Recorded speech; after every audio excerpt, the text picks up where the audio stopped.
स्वागत है दोस्तों आप सभी का आपके अपने यूट्यूब चैनल प्रूव कर पर आ जाओ भाई सभी लोग। जयराम जी की सभी को राधे राधे। आ जाइए भाई सभी लोग, जल्दी से आ जाइए। एक बार बता दीजिए कि आवाज़ हमारी आप तक पहुंच रही है। बताइए, जल्दी से बताइए। अगर वॉइस हमारी क्लियरली आप तक पहुंच पा रही है तो सभी लोग एक बार सेशन को शेयर कर दीजिए। जितने लोग भी क्लास में हैं सारे लोग सेशन को शेयर कर देंगे। हाँ, आ गए हैं भाई। बता दीजिए, स्टार्ट करेंगे फिर हम लोग क्लास को, है ना। आज हम लोग यहाँ पर पेपर करने वाले हैं जो बीटीसी का चतुर्थ सेमेस्टर है। पंचम प्रश्न पत्र सामाजिक विज्ञान 2016 का हम लोग पेपर करेंगे यहाँ पर। एक बार इतना क्लियर कर दीजिए कि हमारी आवाज़ आप तक सही से पहुँच पा रही है या फिर नहीं।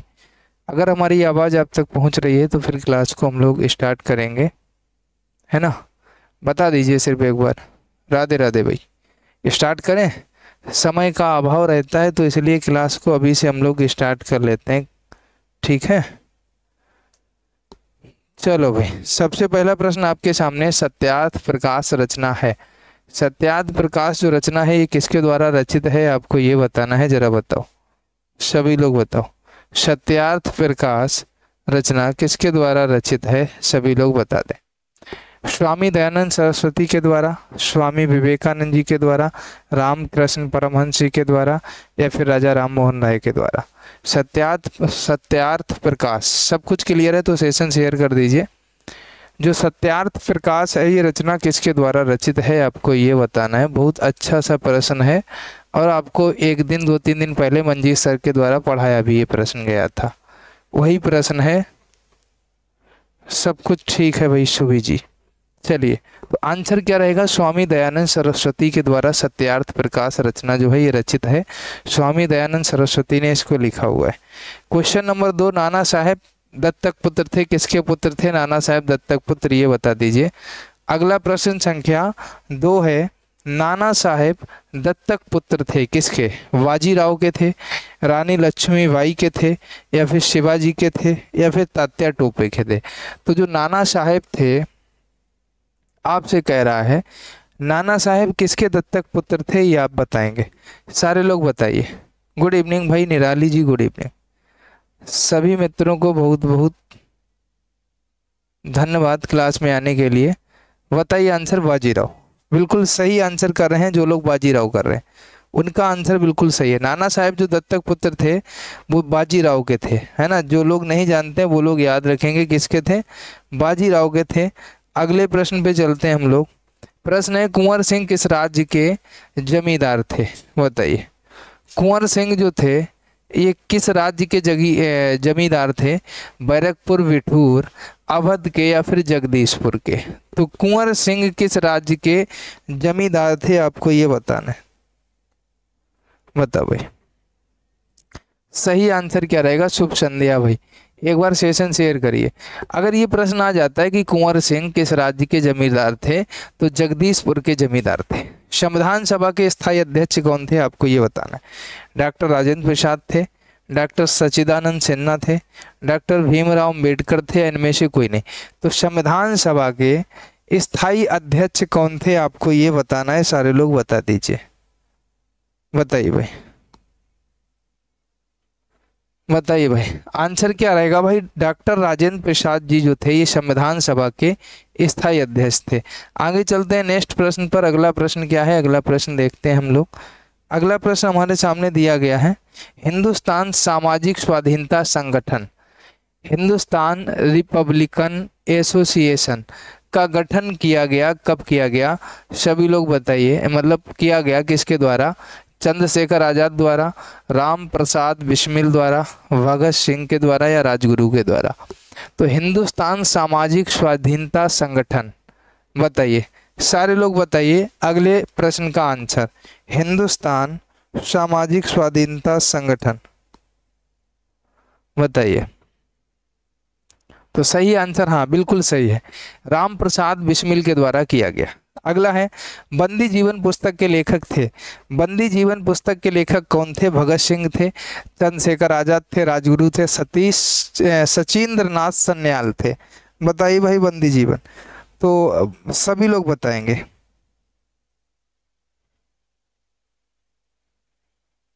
बताइए भाई, बंदी जीवन के लेखक कौन थे? अगर नहीं पता है तो याद रखना, सचिंद्र नाथ सान्याल थे। अगला है, स्वतंत्रता प्राप्ति के समय पांडिचेरी कब्जे में था? किसके कब्जे में? पुर्तगाल के, फ्रांस के, इंग्लैंड की महारानी के, या फिर ईस्ट इंडिया कंपनी के? बताइए, सारे लोग बता दीजिए आंसर क्या रहेगा, किसके कब्जे में था? बताइए, सारे लोग बता दीजिए। अगले प्रश्न का आंसर सभी लोग बताएंगे। बताओ, आंसर बताओ भाई सभी लोग।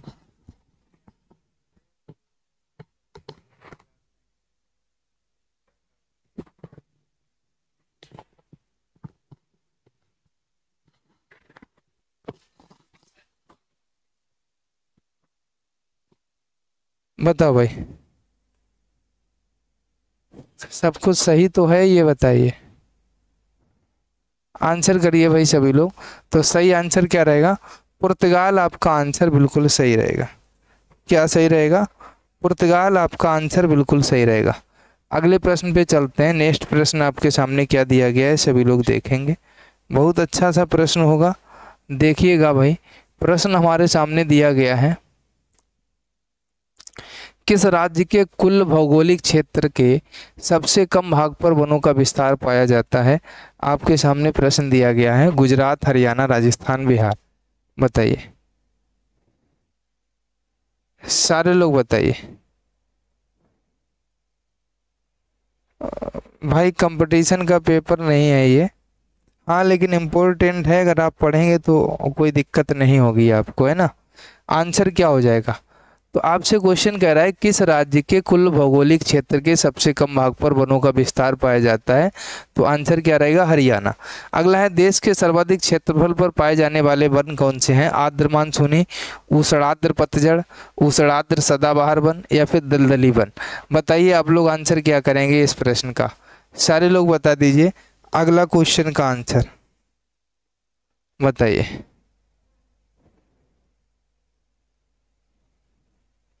बताइए सही आंसर क्या होगा?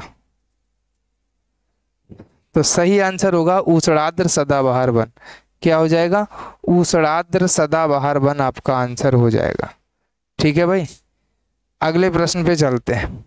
अगला प्रश्न है, मौसम कैसे बनता है? अगर आपसे ये प्रश्न आ जाए कि मौसम कैसे बनता है, तो भैया बताइए जरा, मौसम कैसे बनता है? देखते हैं, ऑप्शन में देखेंगे तब पता चलेगा मौसम कैसे बनता है। पृथ्वी के परिक्रमण के कारण बनता है ना, या फिर पृथ्वी के घूर्णन के कारण बनता है, या उदग्र से 23.5 डिग्री अंश पर धुरी के झुकाव के कारण बनता है, या क्षैतिज से 66.5 डिग्री अंश पर धुरी के झुकाव के कारण बनता है? तो क्वेश्चन है, मौसम कैसे बनता है, आपको ये बताना है। मौसम बनने का आप एक कारण बता दीजिए, जिस वजह से मौसम बनता है, बताइए। कोई बात नहीं है, क्वेश्चन नंबर से कोई दिक्कत नहीं है। क्वेश्चन नंबर अगर ना भी दिखे तब भी कोई दिक्कत नहीं है ना। क्वेश्चन नंबर अगर ना भी दिखे तब भी कोई प्रॉब्लम नहीं है, बस आंसर आना चाहिए। हाँ, पृथ्वी के परिक्रमण के कारण मौसम बनता है। अगला है आपका, आर्कटिक बिलो है। आर्कटिक बिलो क्या होता है, आपको ये बताना है। जो भी आर्कटिक बिलो होता है आपको ये बताना है। ये हम गोला बना देते हैं, जिस क्वेश्चन का आंसर बताना है। पर्वत का नाम है, बांध का नाम है, वन का नाम है, झाड़ी का नाम है। आर्कटिक बिलो अगर आपसे पूछा जाए तो आर्कटिक बिलो किसका नाम है, आपको ये बताना है।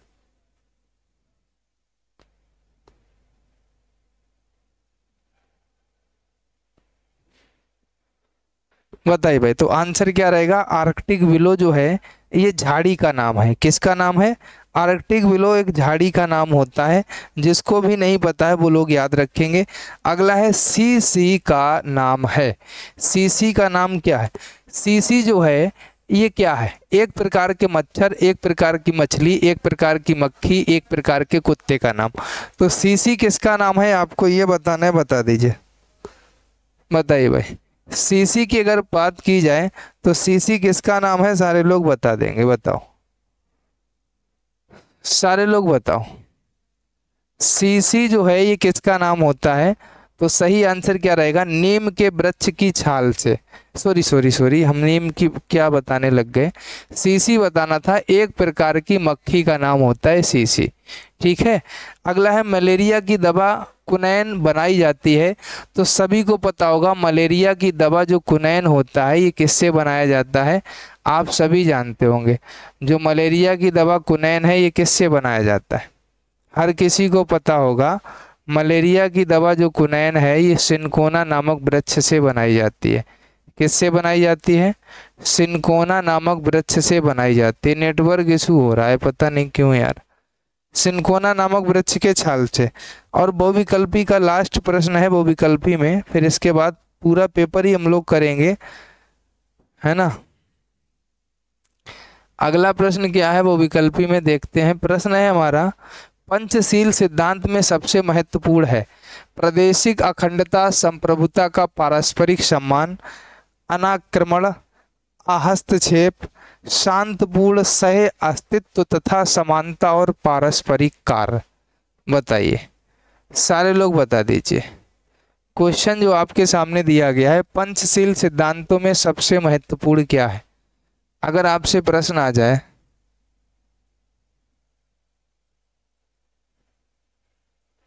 ठीक है भाई, मोबाइल जमा करके भोजन भी कर लीजिए, क्योंकि भोजन भी करना जरूरी होता है ना।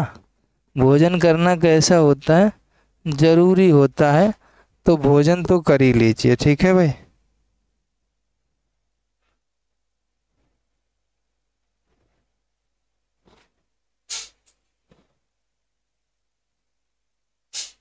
बताइए भाई, सारे लोग बता दीजिए। भोजन करना जरूरी होता है तो सभी लोग बता दीजिए क्या होगा। आंसर क्या सही रहेगा? आंसर भाई इसका भी डी सही रहेगा। शांतिपूर्ण सह अस्तित्व तथा समानता और पारस्परिक कार्य पंचशील सिद्धांतों में सबसे महत्वपूर्ण है। क्या महत्वपूर्ण है? शांतिपूर्ण सह अस्तित्व तथा समानता और पारस्परिक कार्य जो है ये महत्वपूर्ण है। ठीक है भाई, आगे चला जाए, एक बार बताओ, आगे चलें।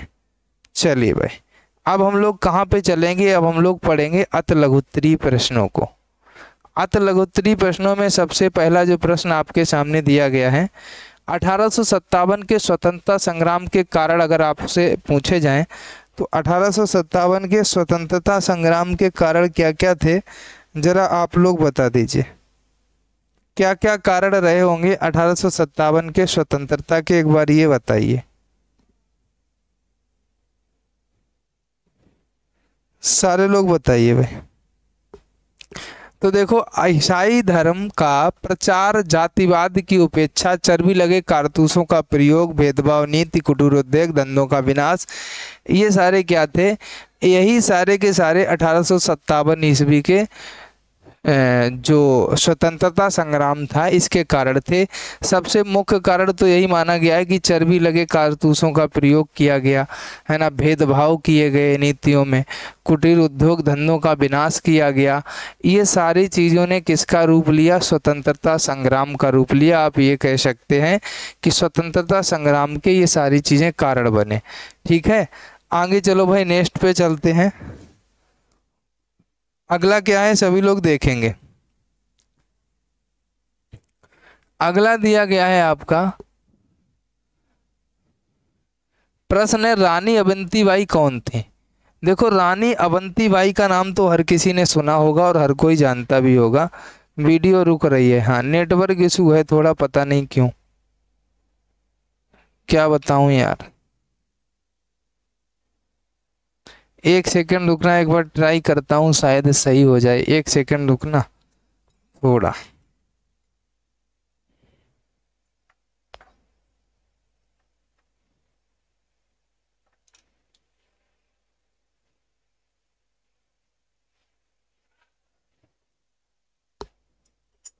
ठीक है भाई, अब हो सकता है देखो भाई सही चले। तो हम लोग कहाँ पे थे? रानी अवंतीबाई कौन थी, अगर इसकी बात कर दी जाए रानी अवंतीबाई कौन थी, तो देखो रानी अवंतीबाई जो थी ये रामगढ़ के शासक विक्रमादित्य की पत्नी थी, जिसकी मृत्यु के पश्चात अंग्रेजों ने उनका कोई उत्तराधिकारी ना होने के कारण उन्हें रामगढ़ से हटा दिया। ठीक है, जो ये रानी अवंतीबाई थी इनका नाम बहुत ही आप लोगों ने सुना होगा, ऐसा नहीं है कि नहीं सुना होगा। रानी अवंतीबाई का नाम बहुत फेमस है, हर कोई जानता होगा। ये रामगढ़ के शासक जो थे विक्रमादित्य उनकी पत्नी थी, जिसकी मृत्यु के पश्चात अंग्रेजों ने क्या किया, उनको उनका कोई भी उत्तराधिकारी नहीं था। कोई उत्तराधिकारी ना होने के कारण अंग्रेजों ने क्या किया था, रामगढ़ से रानी अवंतीबाई को हटा दिया था, क्योंकि इनके पति की मृत्यु हो गई। ठीक है, और इनके बच्चे भी नहीं थे, कोई भी ऐसी संतान नहीं थी, कोई ऐसा उत्तराधिकारी भी नहीं था जिसको गद्दी पर बैठाया जाता। तो उसी वजह से रानी अवंतीबाई को भी अंग्रेजों ने रानी अवंतीबाई का भी क्या किया, पत्ता साफ कर दिया। अगला क्या है, ब्रह्म समाज के सिद्धांत क्या थे। अगर ब्रह्म समाज के सिद्धांतों की हम लोग बात करें तो ठीक है, ब्रह्म समाज के अगर सिद्धांत की बात करें तो सबसे पहला सिद्धांत क्या था, ईश्वर एक है। क्या है, ईश्वर कहे हैं, कितने हैं, ईश्वर एक है। उसकी पूजा के लिए मूर्ति पूजा की आवश्यकता नहीं है। ये ब्रह्म समाज ने कहा कि ईश्वर एक है और ईश्वर की पूजा के लिए मूर्ति की आवश्यकता जो है वो नहीं है। ठीक है, इसके बाद में पूजा का अधिकार सभी को है, आत्मा अजर अमर है, ईश्वर कर्मानुसार फल देता है, ब्रह्म समाज प्रेम और सत्य में विश्वास रखता है, जातिवाद और छुआछूत का विरोधी है।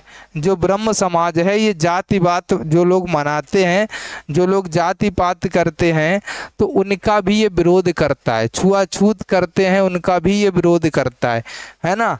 तो आप सभी लोग इस चीज़ को याद रखिएगा। अगर आपसे पूछा जाए, ये ब्रह्म समाज हमारा ये कहता है, ब्रह्म समाज के अगर संस्थापक की बात करें तो राजा राम मोहन राय जी हैं, आप सभी लोग जानते हैं कौन है, राजा राम मोहन राय जी हैं ब्रह्म समाज के संस्थापक।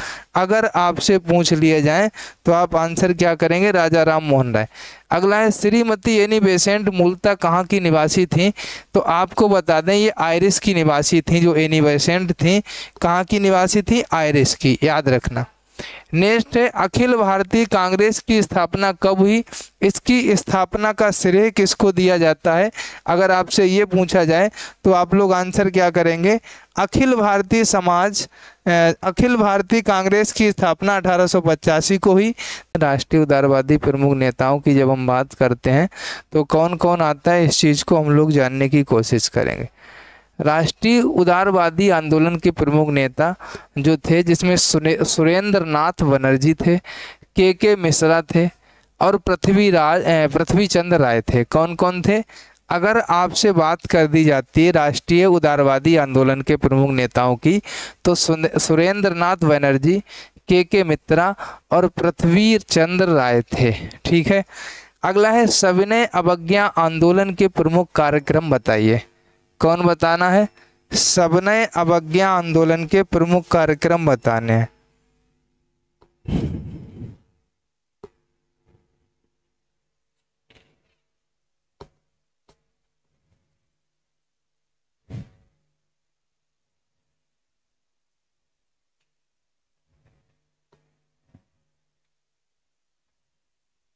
खुलो है बंद है जी,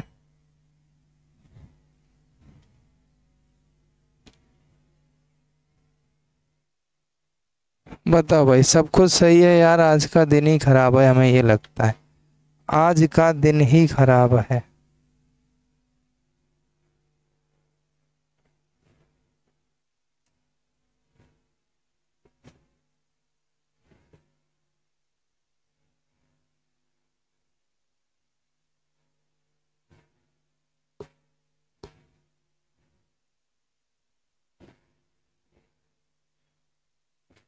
ठीक है, एक सेकंड रुक जाइए भाई।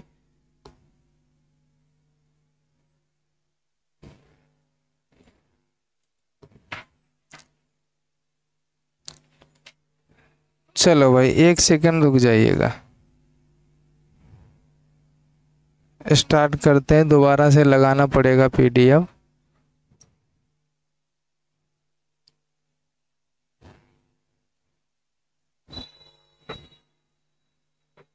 चलिए हम लोग कहाँ पर थे वहीं पर चलते हैं जहाँ पर थे, ठीक है। हम लोग यहाँ पे थे।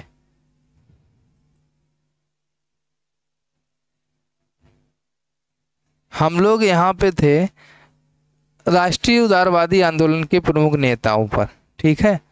तो अब हम लोग चलते हैं वहीं पर अगले प्रश्न पर। सबने अवज्ञा आंदोलन के प्रमुख कार्यक्रम बताना है। तो 12 मार्च 1930 को नमक सत्याग्रह की शुरुआत, 6 अप्रैल 1930 को नमक कानून तोड़ा गया। अब देखो, नमक सत्याग्रह की शुरुआत 12 मार्च 1930 और नमक कानून तोड़ा कब गया, 6 अप्रैल 1930। यानी 1930 में ही 12 मार्च को शुरू भी हुआ और तोड़ा कब गया, 1930 में ही तोड़ा गया, लेकिन 6 अप्रैल को।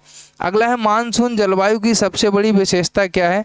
तो इसमें ऋतुओं में परिवर्तन के अनुसार जलवायु दशाओं, तापमान, वायुदाब, हवाओं की दिशा, वर्षा आदि में परिवर्तन होता है, ठीक है। अगला है जेट वायु धारा किसे कहते हैं। अगर जेट वायु धारा की बात की जाए तो वायुमंडल में बहने वाली तेज हवा जो पश्चिम से पूर्व की तरफ बहती है उसको क्या कहा जाता है, जेट वायु धारा कहते हैं। अगला क्या है, प्राकृतिक संसाधन किसे कहते हैं। अगर प्राकृतिक संसाधन की बात आ जाए तो देखो, वे संसाधन जो प्रकृति में मुक्त रूप से पाए जाते हैं जैसे कोयला, पेट्रोल आदि, इनको क्या कहा जाता है, प्राकृतिक संसाधन कहा जाता है, ठीक है। अगले प्रश्न पे हम लोग चलते हैं। बहुत इंपॉर्टेंट प्रश्न है आपका अगला भी पेपर की दृष्टि से, और पेपर में पूछा तो वैसे भी जा चुका है। चिपको आंदोलन का किस क्षेत्र में महत्वपूर्ण योगदान रहा है। अगर बात हो जाए कि चिपको आंदोलन का किस क्षेत्र में महत्वपूर्ण योगदान रहा है, तो सभी को पता है वन बचाओ अभियान में महत्वपूर्ण योगदान रहा है चिपको आंदोलन का। किसमें, वन बचाओ अभियान में महत्वपूर्ण योगदान रहा है चिपको आंदोलन का, ठीक है भाई। आगे चलें। अगला है जैव विविधता किसे कहते हैं।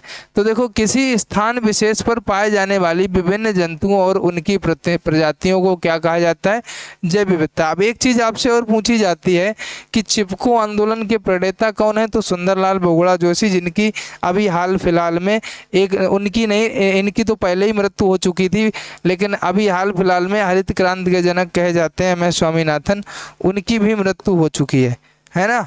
आगे चलो भाई नेक्स्ट प्रश्न पर। मालस्त का जनसंख्या सिद्धांत बताना है। तो देखो, जनाधिक्य से आशय देश में उपलब्ध खाद्य सामग्री की तुलना में जनसंख्या के अधिक होने से है। कैसे है, जनाधिक्य से आशय देश में उपलब्ध जो खाद्य सामग्री की तुलना में जनसंख्या के काय से है, अधिक होने से है। अगला क्या है, समांतर माध्य ज्ञात करने का सूत्र। देखो, ये आपसे सामाजिक विज्ञान में भी पूछा जा सकता है। जो समांतर माध्य ज्ञात करने का सूत्र होता है, ये आपसे सामाजिक विज्ञान में भी पूछा जा सकता है। तो देखो, वैसे तो आपने पढ़ा ही होगा सिग्मा FX अपान सिग्मा F। आप ये फार्मूला लगाते हैं ना। तो या तो आप सिग्मा FX अपान N फार्मूला भी लगा सकते हैं, A इक्वल टू, आप कुछ भी लिख सकते हैं। चाहे तो इतना फार्मूला लिख दें, चाहे तो इतना फार्मूला, आप इन दोनों में से कुछ भी लिख सकते हैं, कोई भी दिक्कत नहीं होगी। आप ऐसे समझ लो, है ना, कुछ भी लिख सकते हैं। आगे चलो भाई, अब नेक्स्ट प्रश्न पे चलते हैं। अगला प्रश्न क्या होगा सभी लोग देखेंगे। अगला प्रश्न आपका आता है बहुविकल्प, उसमें क्या नाम, लघु उत्तरी में, है ना। इसको जानते हैं, बहुत इंपॉर्टेंट प्रश्न है आपका, सभी लोग देखेंगे। प्रश्न आपका क्या है देखिएगा।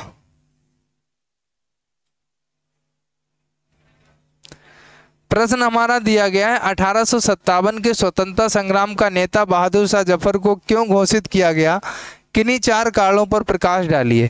क्वेश्चन आपसे क्या आएगा, जो 1857 था, 1857 के स्वतंत्रता संग्राम का जो नेता बहादुर शाह था, बहादुर शाह जफर, इसको क्यों घोषित किया गया और किन्हीं 4 कारणों पर इसके प्रकाश भी डालना है। तो सबसे पहले हम लोग जानेंगे, देखो, भारत का अंतिम मुगल सम्राट बहादुर शाह द्वितीय था, या बहादुर शाह जफर का दरबार 1857 की स्वतंत्रता संग्राम की गतिविधियों का मुख्य केंद्र बन गया था, ठीक है। संघर्ष प्रारंभ होने के उपरांत स्वतंत्रता संग्राम के सैनिक मेरठ से 11 मई 1857 ईस्वी को दिल्ली पहुंचे थे और इसी अंतिम मुगल सम्राट को अपना नेता स्वीकार किया था।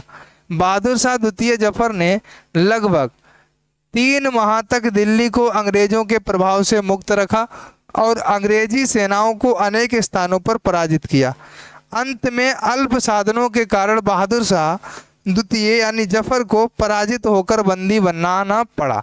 अंग्रेजों ने उसे रंगून भेज दिया, जहां 1862 ईस्वी में उसकी हत्या भी हो गई थी। ठीक है, अंग्रेजों ने क्या किया, अंत में पहले तो उसको बनाते भी चले गए, लेकिन अंत में क्या किया, युद्ध भी लड़ डाला।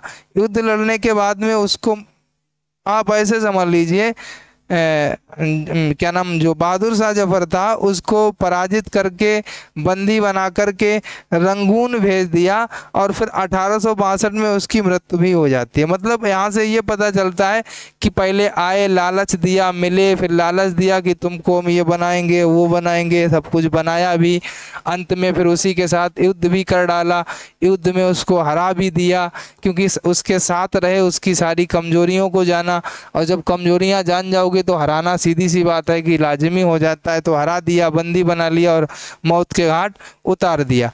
तो यहाँ से आपको जो भी शिक्षा मिलती है आप समझ सकते हो। आगे चलो, निम्नलिखित पर टिप्पणी लिखिए। एक अहमदिया आंदोलन पर, एक देवबंद आंदोलन पर। इस पर अगर टिप्पणी लिखने को आ जाए इन दोनों पर तो आप किस प्रकार से लिखेंगे? तो सबसे पहले अहमदिया आंदोलन जानते हैं। सन 1889 ईस्वी में मिर्जा गुलाम अहमद 1838 से 1908 ईस्वी में आंदोलन की शुरुआत की। इस आंदोलन का मुस्लिम समाज पर काफ़ी प्रभाव पड़ा, जिससे इस्लाम धर्म के अनेक दोष दूर हो गए। इन्होंने बादियानी संप्रदाय की स्थापना की थी। इनका कथन था वे मुसलमानों के पैगंबर, ईसाइयों के मसीहा और हिंदुओं के अवतार हैं। वे पर्दा प्रथा, बहुविवाह तथा तलाक के समर्थक थे। इनकी पुस्तक का नाम था बराहीन ए अहमदिया। ठीक है, इनकी पुस्तक का नाम भी क्या था? बराहीन अहमदिया। ठीक है, सभी लोग इसको भी याद रखेंगे। अगले पे चलते हैं हम लोग। अगला पॉइंट हमारा क्या आता है? देवबंद आंदोलन क्या था? ये क्वेश्चन सारे के सारे आपसे पूछे गए हैं डीएलएड के पेपर में, जो 2016 का पेपर है, वही पेपर आप लोग कर रहे हैं। देवबंद आंदोलन बहुत, और ये सारे प्रश्न क्या है, आप अगर देखेंगे प्रीवियस ईयर पेपर में, प्रीवियस ईयर क्वेश्चनों को, तो क्या होता है कि आपसे जब प्रश्न आते हैं तो 2016 वाले प्रश्न 17, 18, 19 में भी एक आध प्रश्न पूछा गया होगा। तो प्रीवियस ईयर पेपर को पढ़ने से ये होता है कि आपको एक तो ये पता चल जाता है कि किस प्रकार के क्वेश्चन पूछे जा रहे हैं, दूसरा ये भी पता चल जाता है, क्वेश्चन याद हो जाते हैं। अगर पेपर में बैग होते हैं क्वेश्चन तो आप दिक्कत नहीं होगी आपको करने में। देवबंद आंदोलन क्या था? 1857 ईस्वी में जो स्वतंत्रता आंदोलन के बाद देवबंद मुस्लिम आंदोलन का केंद्र रहा है। देखो 1857 में जो स्वतंत्रता आंदोलन हुआ था उसके बाद में देवबंद आंदोलन को भी इसका केंद्र माना जाता है।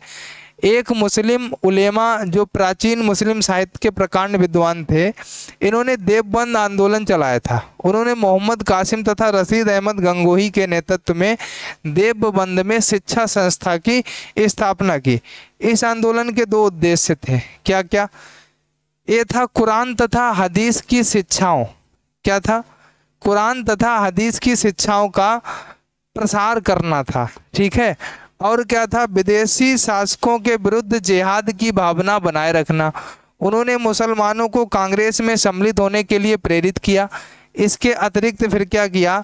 नदवा उल उलूम लखनऊ 1894 ईस्वी में मौलाना शिवली नुमानी, महल ए हदीस पंजाब मौलाना सैयद नज़ीर हुसैन नामक मुस्लिम संस्थाओं ने क्या किया? मुस्लिम समाज को जागृत करने में महत्वपूर्ण योगदान दिया। देखो करते क्या थे, ये ऐसी शिक्षा देते थे अपने लोगों को, मतलब जिहाद नाम का तो आपने शब्द सुना ही होगा। जिहाद क्या होता है हर कोई जानता भी होगा, ऐसा कोई नहीं होगा जो जिहाद ना जानता हो। तो ये लोग क्या करते थे, जिनके आपको नाम बताए गए, इन लोगों का सभी का काम यही था, जितने भी मुस्लिम लोग थे उनको पहले तो कांग्रेस में भर्ती करा दिए। मतलब जैसे कांग्रेस में किसी को अध्यक्ष बनवा दिए, किसी को कुछ बना दिए। इस प्रकार से अपने आप को वहाँ पर स्थानांतरित किया कि कोई समझ भी ना पाए कुछ भी और कोई दिक्कत भी ना आए, है ना। फिर इसके बाद क्या किया, उन लोग को जिहादी का पाठ पढ़ाने लगे, जो जिहादी लोग करते हैं, जैसे जिनको को हम लोग ये भी कह सकते हैं आतंकवादी, है ना। जिहाद फैलाना कहीं पूजा स्थलों पर या मस्जिदों पर। देखो जो जिहादी होते हैं वो ये नहीं देखते हैं कि हम मंदिर पर बम गिरा रहे हैं या मस्जिद पर बम गिरा रहे हैं, है ना। आपने देखा होगा इंडिया में ही मस्जिद पर बम नहीं गिराए जाते हैं, बस सिर्फ इंडिया में ही। बाद बाकी आप किसी देश में चले जाओ, चाहे पाकिस्तान चले जाओ, चाहे ईरान चले जाओ, तेहरान चले जाओ, कहीं भी चले जाओ, बम गिरते हैं, ठीक है। लेकिन अपने यहाँ नहीं गिराए जाते हैं मस्जिदों पर बम, और अदर देशों में गिरते हैं। लेकिन पहले क्या था, इन लोगों ने यही किया था, पहले गिराए जा रहे थे, है ना। जब इस प्रकार से ये सारी चीजें आई, तो आप सभी लोग इस चीज को याद रखिएगा। चलिए भाई आगे चलते हैं, नेक्स्ट क्वेश्चन को हम लोग पढ़ते हैं।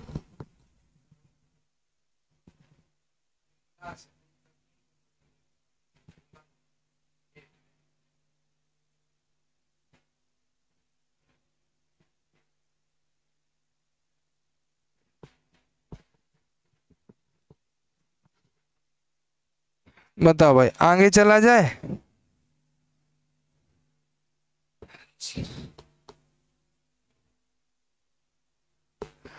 चलिए भाई अब हम लोग चलते हैं आगे। नेक्स्ट प्रश्न हमारा क्या है, भारतीय पुनर्जागरण अथवा नव जागरण का क्या तात्पर्य है।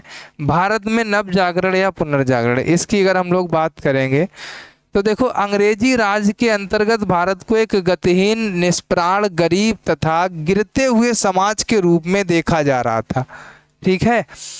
ऐसे में राजा राम मोहन राय एवं सर सैयद अहमद खान ने धर्म एवं समाज सुधार हेतु क्या किया, कदम बढ़ाया।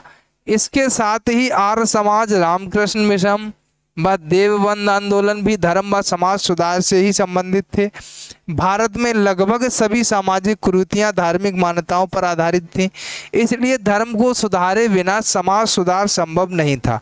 भारतीय जीवन के विभिन्न पक्षों में इनका बहुत निकट का संबंध था, जैसे सती, विधवाओं का पुनर्विवाह निषेध, है ना। इस प्रकार से आप सभी जानते हैं सती प्रथा का अंत किया राजा राम मोहन राय ने, आप जानते हैं, है ना। ये सारी चीज़ें की गई, और बाल विवाह होते थे, विधवा पुनर्विवाह, इन सारी चीज़ों पर क्या किया गया, ये सारी चीज़ें नव जागरण पुनर्जागरण में देखने को आपको मिलती हैं, उसी के अंतर्गत, ठीक है।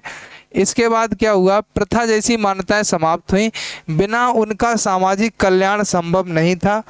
नव जागरण काल के कुछ समाज सुधारक निम्नवत हैं, जो आप नीचे देख सकते हो कौन कौन है, आपके सामने है। राजा राम मोहन राय की बात करें तो ब्रह्म समाज, अगर आपसे पूछा जाए ब्रह्म समाज के बारे में आ जाए तो राजा राम मोहन राय आ जाते हैं। जिहाद एक अरबी शब्द है जिसका अर्थ है प्रयत्न करना, नैतिक मूल्यों के संरक्षण किए जाने वाली जदोजहद या संघर्ष, किसी जायज मांग के लिए भरपूर कोशिश करना है, आंदोलन। हाँ भाई सरफराज जी आपकी बात बिल्कुल सही है, लेकिन आज के ज़माने का जिहाद अलग है है ना। हम आज के ज़माने के जिहाद की बात कर रहे हैं, पुराने ज़माने का जिहाद शब्द अलग था, बहुत पुराने ज़माने जो हम लोग पढ़ते हैं, पढ़ाई के अकॉर्डिंग जिहाद अलग है, लेकिन समय के अनुसार अगर देखें तो जिहाद अलग है। बात समझ में आई। हाँ, और ये चीज़ हर कोई समझता है। हम समय के अनुसार जिहाद की बात बताए हैं, आप पढ़ाई के अनुसार जिहाद का अर्थ बताए हैं, बस फर्क इतना है। चलिए भाई दयानंद सरस्वती की बात करें तो आर्य समाज, महादेव गोविंद रानाडे की बात करें तो प्रार्थना समाज, स्वामी विवेकानंद की बात करें तो रामकृष्ण मिशन, सर सैयद अहमद खां की बात करें तो साइंटिफिक सोसाइटी विज्ञान समिति। जैसे हम थोड़ा समझा दें आपको, जैसे जिहाद की बात है, अच्छी चीज़ों की मांग के लिए जिहाद शब्द का, जिहाद चीज़ का प्रयोग होता है, लेकिन अच्छी चीज़ों की मांग क्या हो, जैसे पाकिस्तान कहता है जिहाद जिहाद करता है, हमको कश्मीर चाहिए कश्मीर चाहिए, तो ये अच्छी चीज़ की तो मांग है नहीं, कश्मीर इंडिया का हिस्सा है तो कैसे दे देंगे, गलत मांग करते हैं। अगर जो मांग सुनिश्चित हो पहले से ही, जो मांग जायज़ हो पहले से ही, वो मांग के लिए अगर जिहाद किया जाए तो अच्छा है। और जो जायज़ नहीं है, नाजायज़ चीज़ों के लिए मांग करो फिर ना मिले उसके लिए आतंकी हमले करो, ये गलत हो गया। तो इसलिए जिहाद शब्द को गलत वे में लिया जाता है हमारे देश में। अदर देश में अच्छे शब्दों में लिया जाता होगा, लेकिन हमारे देश में जिहाद शब्द गलत चीज़ में लिया जाता है ना, गलत करार दिया जाता है इसको। दादा भाई नौरोजी, पारसी सुधार आंदोलन, ज्योतिबा फूले की बात करें सत्य शोधक समाज, एनी बेसेंट की बात करें थियोसोफिकल सोसाइटी, पंडिता रमाबाई सरस्वती की बात करें तो शारदा समान। ठीक है।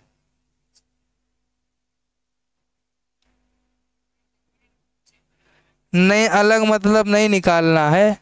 हमने तो पहले सीधी सी स्पष्ट भाषा में कह दी थी बात, तो गलत मतलब निकालना ही नहीं। हम तो पहले ही स्पष्ट भाषा में बता दिए थे कि अपने देश में ऐसा नहीं हुआ है कभी भी आज तक कि किसी ने भी मस्जिद को तोड़ा हो, या मंदिर तो तोड़े गए जब पहले हमले हुए, कई सारे मंदिर लूटे गए जो विदेशी आक्रमण हुए, लेकिन अपने देश में ऐसा कभी आपने नहीं सुना होगा कि किसी के द्वारा अगर अवैध किसी, जैसे मेरी जगह है, मेरे घर में जबरदस्ती अगर कोई मंदिर भी बना देगा तो व्यक्ति नहीं बनाने देगा। अवैध उसकी पर्सनल जगह में मस्जिद बना देगा तो व्यक्ति नहीं बनाने देगा अपनी पर्सनल जगह में। तो अवैध जगह पर कब्जा करने पर तो तोड़े गए होंगे, चाहे कुछ भी हो, लेकिन अगर अवैध जगह नहीं है तो अपने देश में ऐसा नहीं होता है। भारत देश में हम ये चीज़ पहले इसीलिए क्लियर कर दिए थे कि अपना देश ऐसा नहीं है ना। तो अपने देश में ऐसा नहीं होता, दूसरे देशों में लेकिन ऐसा होता है।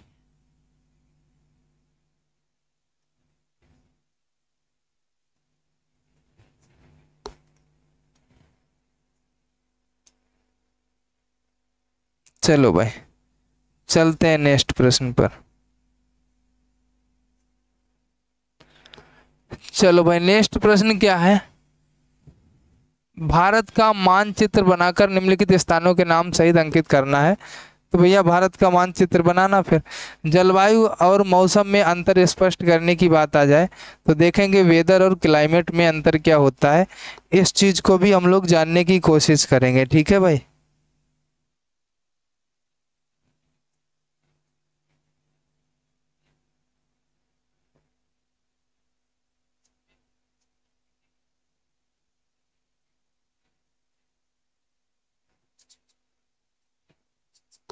देखो, हम आपको एक चीज और बता दें, ये जो शब्द है ये हमने किसी से सीखा नहीं, ना किसी से पढ़ा, हम तो न्यूज में सुन लेते हैं कि आज इतने पत्थर बरसाने वाले जिहादियों को पकड़ा गया, ऐसी खबरें नहीं आती हैं।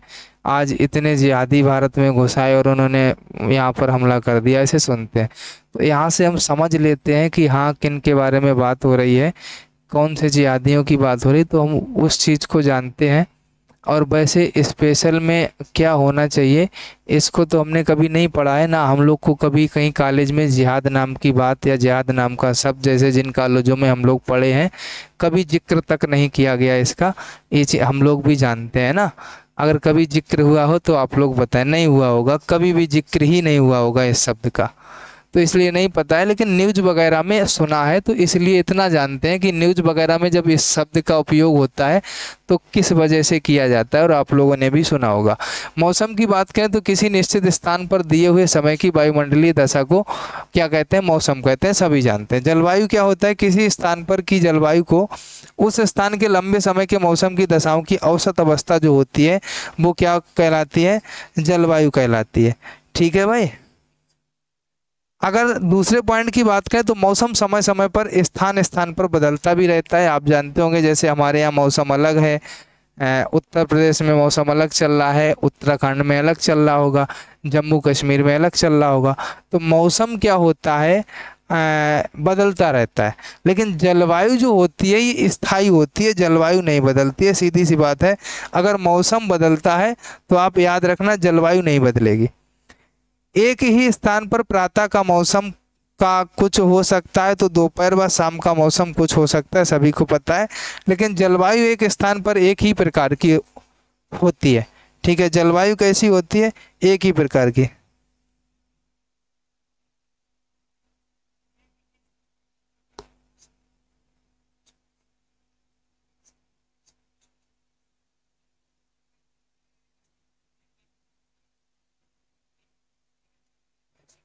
भाई मैथ की क्लास तो हम 1 बजे लिए थे। मैथ की क्लास तो 1 बजे लिए थे, है ना। चलो आगे चलते हैं। चलो भाई, आप लोग क्यों लड़ते हो? हम लोग को इन चीज़ों से क्या मतलब है? सिर्फ एक शब्द आया था तो हम आपको बता रहे थे बस। ठीक है,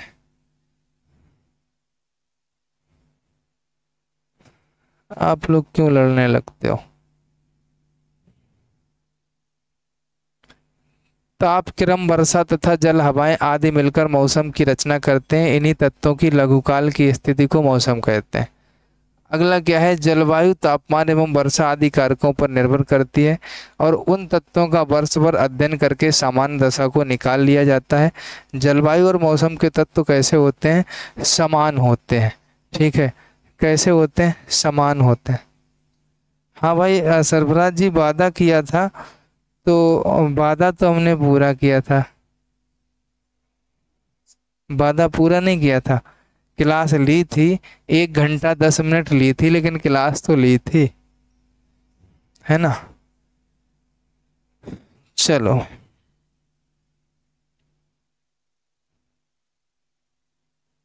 भले 2 घंटे की नहीं ली थी, लेकिन 1 घंटे 10 मिनट की तो ली थी भाई।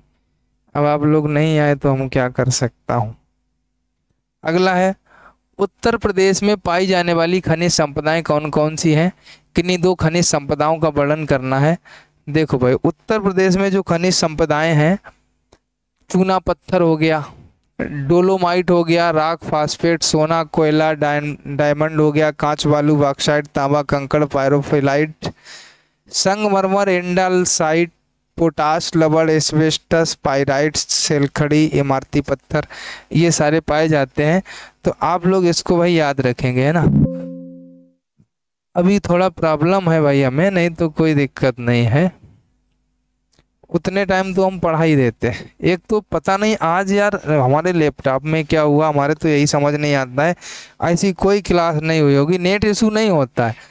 वो सर लोग पढ़ा रहे थे तो उनको ये लगा कि नेट इशू होता है। नेट इशू नहीं होता है, पता नहीं क्या। और थोड़ा दिमाग भी नहीं काम करता। मंजीत सर क्लास लिए थे, उनको हमने बोला था होता क्या है कि इतने टाइम लाइट का ट्रिप होता है, इन्वर्टर तो भरा ही हुआ है। तो हमने उनको बोला था जब क्लास चला करे तो इन्वर्टर की बटन ऑलरेडी पहले से ही बंद रखा करो, तो लाइट आएगी जाएगी कोई फर्क नहीं पड़ेगा, ये ट्रिप नहीं मारेगा। लेकिन उनको याद नहीं रहा, उन्होंने खोल दी होगी। हम थोड़ा बाहर बैठे थे, उनकी क्लास हो रही थी 8 बजे वाली, तो उन्होंने अपना पढ़ा रहे होंगे, पढ़ाने के बाद में उन्होंने खोल दिया होगा, है ना? तो इसलिए तो आज सारा दिमाग का दही होता रहा हर क्लास में। चलो भाई, अब हम लोग दो के बारे में कहा गया था, जान लेते हैं। सोना प्रदेश में है, शारदा और रामगंगा नदियों के रेत में मिलता है। यह एक बहुमूल्य धातु है जिसका उपयोग औषधियाँ बनाने, इलेक्ट्रोप्लेटिंग, फोटोग्राफी, कांच की चूड़ी को चमकीला व आभूषण बनाने में किया जाता है। ये तो सभी लोग जानते ही हैं। कोयला की बात करें तो इसकी खुदाई सोनभद्र में निचले गोंडवाना पत्थरों के बराबर स्तर में होती है ना? जो कोयला होता है। और जो मिर्जापुर जिले है, इसमें सिंगरौली क्षेत्र में कोल इंडिया लिमिटेड द्वारा खुदाई का काम हो रहा है कोयला का। ठीक है, कहाँ पे? मिर्जापुर जिले में कोल इंडिया लिमिटेड के द्वारा। ठीक है, देखते हैं यहाँ पे। इसका उपयोग ओबरा के ताप विद्युत गृह द्वारा हो रहा है और सिंगरौली संयंत्र भी करेगा। यह पता चला है कि सिंगरौली में कोयले के भंडार का क्षेत्र 2200 वर्ग किलोमीटर की 2 पट्टियां हैं, जिनकी तय की मोटाई 10 से 22 मीटर पाई गई है। जियोलॉजिकल सर्वे ऑफ इंडिया के अनुसार उत्तर प्रदेश कोयले के भंडार की दृष्टि से देश का 8वां राज्य है। यहाँ कोयले का भंडार 1.0 बिलियन टन है, जो कुल भंडार का लगभग 0.44% है। अब देखो, 2 परतें पाई गई। अब कोयला क्या किया जाता है? ठीक है, बड़े सर आप प्रणाम भी नहीं लिए हमारा। भाई प्रणाम तो कर लिया, अब देख ही नहीं पाया हमने आपको, है ना? देख नहीं पाया था हमने आपको।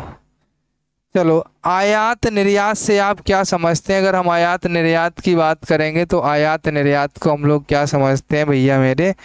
देखते हैं बिटुआ, आयात निर्यात क्या होता है। प्रदेश के प्रमुख आयात निर्यात, ये सारे प्रश्न पेपर में आए हुए प्रश्न हैं, वही पढ़ रहे हैं। उत्तर प्रदेश में प्रमुख आयातित वस्तुएं जो हैं वो उत्तर प्रदेश से मुख्य तौर से कोयले का आयात किया जाता है। साथ ही खाद में प्याज, दलहन तथा तिलहन का भी आयात किया जाता है। उत्तर प्रदेश की जो निर्यातित वस्तुएं होती हैं वो उत्तर प्रदेश में मुख्य रूप से जैसे चावल हो गया, उत्तर प्रदेश में ही चीनी, कांच का सामान, चूड़ियाँ, कृत्रिम चमड़े से निर्मित वस्तुएं, मुख्यतः जूते, चप्पल आदि वस्तुएं निर्मित की जाती हैं। जैसे कानपुर में जूते बनाए जाते हैं, फिरोजाबाद में चूड़ियाँ बनाई जाती हैं, अलीगढ़ में ताले बनाए जाते हैं, है ना।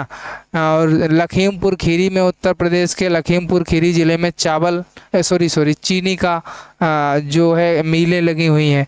इस प्रकार से सारी वस्तुओं की बात हो रही है आयात निर्यात की, यहाँ से इन सारी चीज़ों का आयात निर्यात होता है। अगला क्या है, सांस्कृतिक विरासत से आपका क्या आशय है। इसके संरक्षण में आपने अपने सुझाव बिंदुवार देना है। आपको किसके लिए बिंदुवार देना है, इसको भी जान लेते हैं, संस्कृति विरासत को लेकर के। ठीक है, चलो भाई, सांस्कृतिक विरासत की अगर हम लोग बात करेंगे तो किसी भी राष्ट्र या प्रदेश की कला, संस्कृति, पुरातत्व, विज्ञान, इतिहास, औषधि, वस्त्र, वाद्य यंत्र, शिक्षा तथा अन्य विशिष्ट साहित्यिक विषयों से संबंधित सामग्री ही सांस्कृतिक विरासत कहलाती है।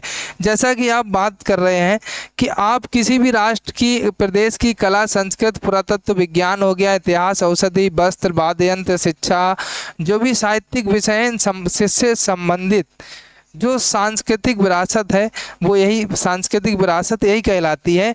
जैसा कि भाई कुछ भी चीज़ हो, चाहे कोई पुरातत्व स्थल हो, चाहे कोई ऐतिहासिक औषधि हो, चाहे कोई वस्त्र हो, चाहे वाद्य यंत्र की बात हो, है ना, कोई भी कला संस्कृति की बात हो, ये सारी की सारी क्या होती है, सांस्कृतिक विरासत होती है। मतलब अगर हमारे उत्तर प्रदेश में जैसे कथक नृत्य चलता है तो ये एक तरीके से हमारी सांस्कृतिक विरासत हो गई। हमारी संस्कृति में इसको हमारे उत्तर प्रदेश में चला जाता है। कोई वाद्य यंत्र जो है हमारी संस्कृति में आता है, ये सारी चीज़ें, कोई औषधि आती है, कोई वस्त्र आते हैं, है ना, ये सारी चीज़ें सांस्कृतिक विरासत के रूप में ही जानी जाती हैं। आगे चलो भाई, राज्य की पुरातत्व सामग्री और स्थलों, स्मारकों के संरक्षण यथावश्यक, पुरास्थलों के उत्खनन, पुरातत्व विषयक, आहा बड़ा अच्छा लगा था नीचे लचने में, उत्खनन, पुरातत्व विषयक प्रकाशन तथा पुरातत्व एवं पुरास्थलों में लोक रुचि जगाने के उद्देश्य से 1951 ईस्वी में लखनऊ में पुरातत्व विभाग की स्थापना की गई।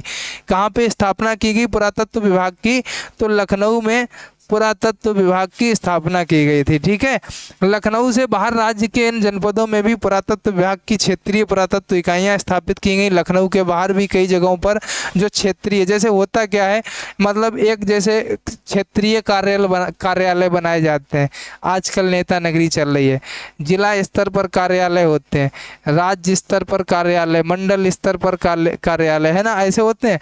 ऐसे ही जिले के बावजूद भी जो क्षेत्रीय स्तर पर थी उसको उस क्षेत्रीय स्तर पर भी इसकी स्थापना कर दी गई, जिनमें झांसी, आगरा, गोरखपुर, वाराणसी और इलाहाबाद है। 27 अगस्त 1996 को सरकार द्वारा एक अधिसूचना जारी कर राज्य पुरातत्व विभाग को स्वतंत्र घोषित करते हुए सचिव संस्कृति विभाग उत्तर प्रदेश शासन के अधीन रखा गया। अब देखो 27 अगस्त 1996 को ये घोषणा कर दी गई कि भैया जो सरकार द्वारा एक अधिसूचना जारी की गई उसमें ये कहा गया जो भी राज्य पुरातत्व विभाग है इनको स्वतंत्र घोषित कर दिया गया, है ना। सचिव सांस्कृतिक विभाग एवं उत्तर प्रदेश शासन के अधीन इन सारी चीजों को रखा गया, है ना। चलो भाई आगे चलें, रामपुर में भी है गुरुजी। चलो भाई आगे चलते हैं।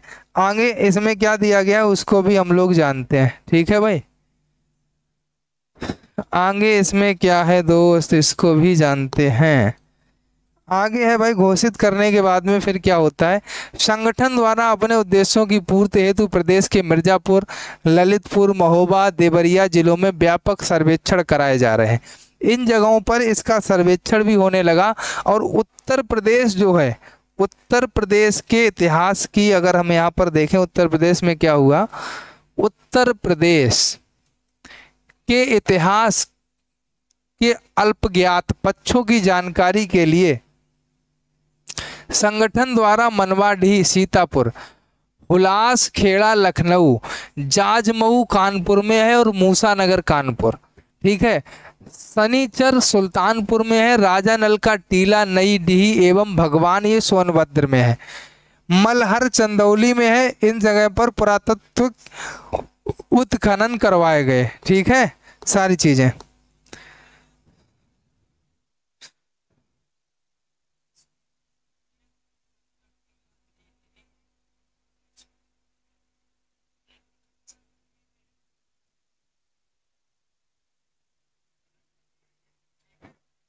चलो भाई, आगे क्या है देखो। क्वेश्चन है, गैर सरकारी संगठन से आपका क्या आशय है, समाज के विकास में इसका क्या योगदान है। तो देखो, अगर गैर संगठन की बात करें, आपने देखा होगा गैर सरकारी संगठन क्या है। काफ़ी सारे आज हमारे देश में एनजीओ चल रहे हैं, एनजीओ काफ़ी सारे काम कर रहे हैं, और आप सभी लोग इस चीज़ को जानते भी होंगे, है ना। एनजीओ जो काम कर रहे हैं, ये एनजीओ काफ़ी ज़्यादा हम लोग के लिए हेल्पफुल भी हुए हैं, ज़रूरतमंद लोगों के लिए, है ना, जिनको इस चीज़ की ज़्यादा ज़रूरत है उनके लिए काफ़ी ज़्यादा एनजीओ हेल्पफुल भी है। तो इनको कुछ गैर सरकारी संगठन भी, कुछ सरकारी संगठन भी होते हैं। तो एनजीओ जो है ये गैर सरकारी संगठन है। ऐसे व्यक्तिगत संगठनों को कहा जाता है जो बिना लाभ के धार्मिक, वैज्ञानिक, सांस्कृतिक, लोकोपकारी, तकनीक या आर्थिक उद्देश्यों से गठित होते हैं। ऐसे संगठनों में ना तो कोई अंतर सरकारी करार होता है और ना ही वे प्रत्यक्ष रूप से सरकार के साथ सहभागिता करते हैं। देखो होता क्या है, जो ये एनजीओ होते हैं, आपको बता दें आपकी जानकारी के लिए, अगर आपको किसी भी व्यक्ति को सांस्कृतिक स्तर पर कोई ज़रूरत होती है तो जो एनजीओ कार्य करते हैं ये उस व्यक्ति के लिए होते हैं। किसी भी व्यक्ति को आर्थिक स्थिति की दृष्टि से कोई दिक्कत होती है तो उसके लिए भी एनजीओ कार्य करते हैं। और आजकल आपने देखा होगा, जब से यूट्यूब का ज़माना आया है तब से तो कई सारे और जाने कितने एनजीओ आ गए हैं जो गरीबों की मदद करते हैं, जो अनाथ आलय चल रहे हैं आजकल, जितने भी आप वृद्ध आश्रम चल रहे हैं आजकल, इन सभी में एनजीओ का ही योगदान होता है और ये सारी चीज़ें एनजीओ के द्वारा ही चलाई जाती हैं।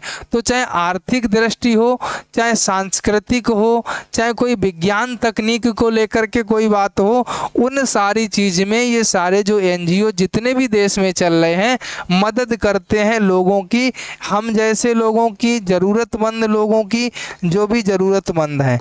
ठीक है भाई, बातों में लगे रहे तो हमें कोई दिक्कत नहीं, लगे रहो। हम किसी का फिर कमेंट भी नहीं देखते हैं जब बातें करता है कोई, हमें इससे कोई फ़र्क भी नहीं पड़ता है। हमारा काम है, फिर हम अपना काम करने लगते हैं, फिर दूसरे की बातों पर हम ध्यान भी नहीं देते हैं। अगला है, भारत की जनसंख्या नीति पर संक्षिप्त टिप्पणी लिखनी है। भारत की अगर जनसंख्या नीति पर संक्षिप्त टिप्पणी की बात आ जाए तो नंबर 1 हम बिंदुओं में बात करेंगे।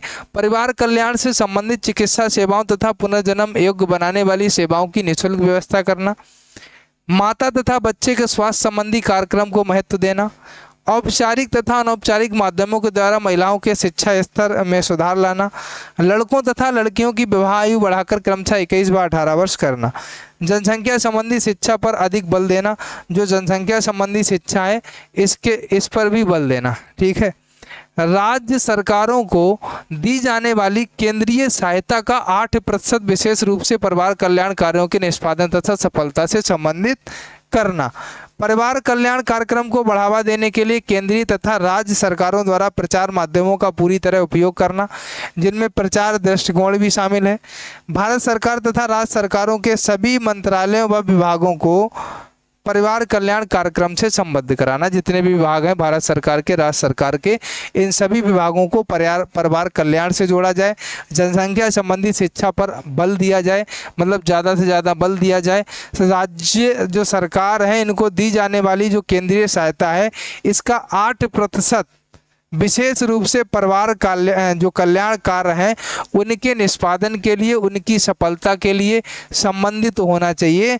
जो राज्य सरकारों को दी जाने वाली सहायता होती है, केंद्रीय सहायता, जिसका 8% केंद्र सरकार देती है, उसका भी उपयोग आप ये समझ लीजिए परिवार कल्याण के कार्यों के लिए ही होना चाहिए। परिवार कल्याण कार्यक्रम है, इनको बढ़ावा देने के लिए केंद्र सरकार के द्वारा प्रचार प्रसार के माध्यमों का भी उपयोग करना चाहिए। चाहिए, प्रचार के जो दृष्टिकोण है उनको भी शामिल करना चाहिए। भारत सरकार और राज्य सरकार के सभी मंत्रालयों को, सभी विभागों को परिवार कल्याण कार्यक्रम से संबद्ध भी कराना चाहिए, यानी सभी को जोड़ना चाहिए। ठीक है, तो आज की क्लास यहाँ तक थी, ये लास्ट है। हाँ बात सही है, यूट्यूब ब्लास्ट हो जाता अगर कहीं बोल के बात की जा रही होती तो। ये बताओ सभी ने क्लास को लाइक किया या नहीं किया, जल्दी से बता दो, क्लास फिर हम ख़त्म करते हैं।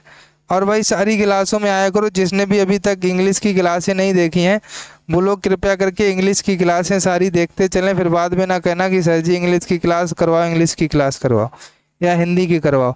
बिल्कुल सर जी ने 2 क्लासें हिंदी की जो पढ़ाई हैं उसमें बेसिक से इतिहास पढ़ा दिया है, जो आपके लिए बहुत इंपॉर्टेंट है। और आधा आधा घंटे की क्लास है, 1 घंटे का समय निकाल के उन हिंदी की दोनों क्लासों को देख लीजिए।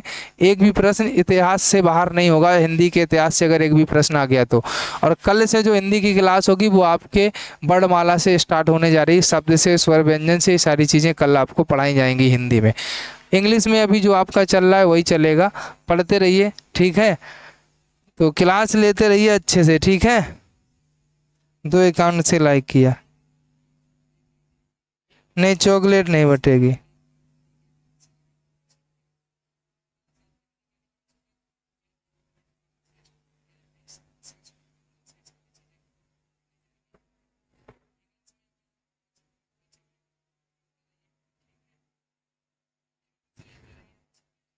ठीक है, अब हम चलते हैं, जिसने भी लाइक ना किया हो लाइक कर देना। Bye bye, take care, good night, Jai Hind.